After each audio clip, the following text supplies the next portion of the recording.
नमस्कार, स्वागत है आपका वी टाइम न्यूज पर और आपके साथ मैं हूं पहली चौहान। बढ़ते हैं खबरों की ओर।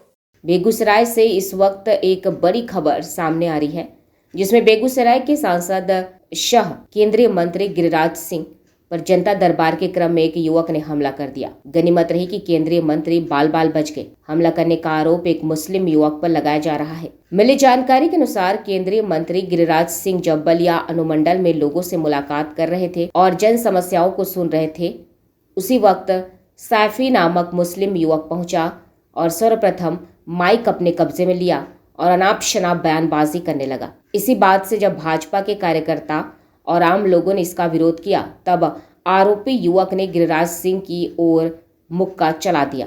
हालांकि मौके पर मौजूद सुरक्षा कर्मियों ने उन्हें बचा लिया। केंद्रीय मंत्री गिरिराज सिंह ने भी सीधे सीधे आरोप लगाते हुए कहा कि दाढ़ी बढ़ाने से कोई मल्ला नहीं बन जाता और जिस तरह से उक्त मुस्लिम युवक के द्वारा उन्हें डराने धमकाने का काम किया जा रहा है, वह इससे डरने वाले नहीं हैं। गिरिराज सिंह ने कहा कि बिहार में तेजस्वी यादव और उत्तर प्रदेश में अखिलेश यादव जैसे लोगों का समर्थन मिलने की वजह से आज अपने आप को कट्टरपंथी मुसलमान कहलाने वाले लोगों का मनोबल बढ़ा है और वह एक सांसद पर भी हमला करने से नहीं चूक रहे हैं। उन्होंने एक बार फिर वक्फ बोर्ड पर सवाल उठाते हुए कहा कि वक्फ बोर्ड के द्वारा फतुहा ही नहीं वरन बेगूसराय में भी हिंदुओं की जमीन पर नोटिस भेजा जा रहा है और उसे अपना बताया जा रहा है। वक्फ बोर्ड का काम वर्तमान में जमीन जुटाओ अभियान में तब्दील हो चुका है।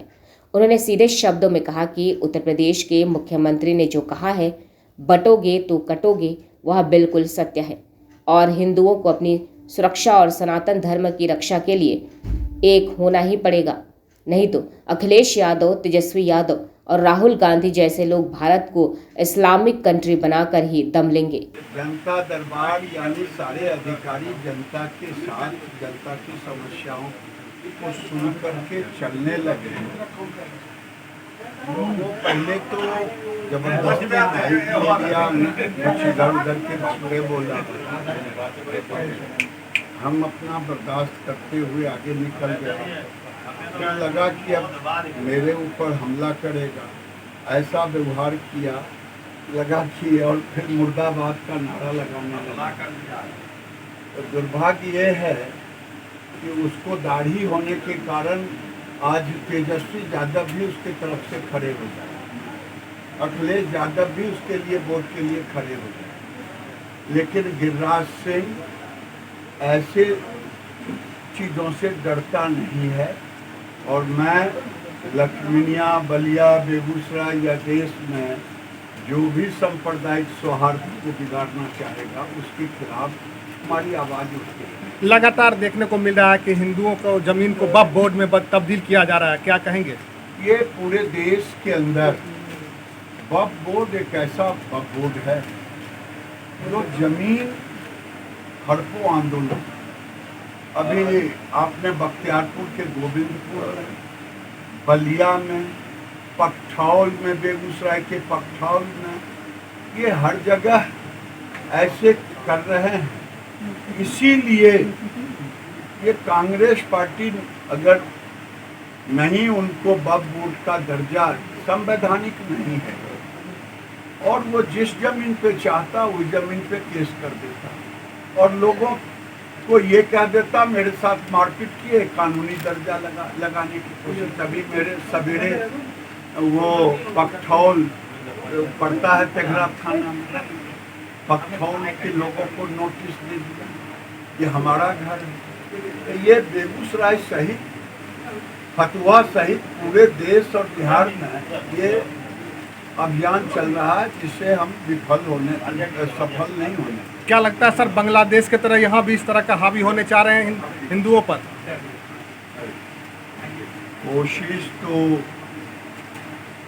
ये करते ही रहते हैं, क्योंकि देश में जहाँ भी कभी सांप्रदायिक तनाव बिगड़ता है तो हिंदुओं की तरफ से नहीं, मुसलमानों की तरफ से। मैं कहता हूँ तथाकथित आज़ादी के बाद से एक भी तजिया पर कभी हिंदुओं ने पत्थर नहीं फेंका, लेकिन हिंदुओं के हनुमान जयंती, बलिया में दुर्गा मूर्ति के विसर्जन कार्यक्रम में बाधा डाला। इसी तरह से कभी रामनवमी में, चाहे नालंदा हो, गोपालगंज हो, पूरे देश में बरेली हो, ये पूरे देश में ऐसे काम वो किया करते हैं। और राजनीतिक पार्टी के कुछ लोग जो वोट के सौदागर हैं और मुसलमानों की वोट के हकदार अपने को मानते हैं, चाहे राहुल गांधी हो, चाहे तेजस्वी यादव हो, चाहे अखिलेश यादव, ये उनके आगे खड़े होते हैं उनको बचाने के लिए। लेकिन अब समय आ गया है कि योगी जी ने सही कहा, अगर बटोगे तो कटोगे। अब हिंदुओं को भी अब एक होना पड़ेगा। जनता दरबार में हमारे माननीय सांसद पर जो हमला हुआ, इसकी जितनी निंदा की जाए कम है और पैगाम अमन कमेटी इसकी घोर निंदा करती है। और स्पीडी ट्रायल के द्वारा जिसने भी किया है उसको कड़ी से कड़ी सजा या फांसी की भी सजा मिले तो वो भी जायज़ है। लेकिन साथ ही जिस व्यक्ति ने ये किया है उसके मोबाइल की जांच, ऑल डिटेल्स की जांच और सारी जांच गहराई से हो, ताकि वो इसका मास्टरमाइंड खुद है या किसी का मोहरा है। अगर वो किसी का मोहरा है तो उसके मास्टरमाइंड पर भी कड़ी कार्रवाई होनी चाहिए। वी टाइम न्यूज़ के लिए बिहार बेगूसराय से मोहम्मद नबी आलम की रिपोर्ट।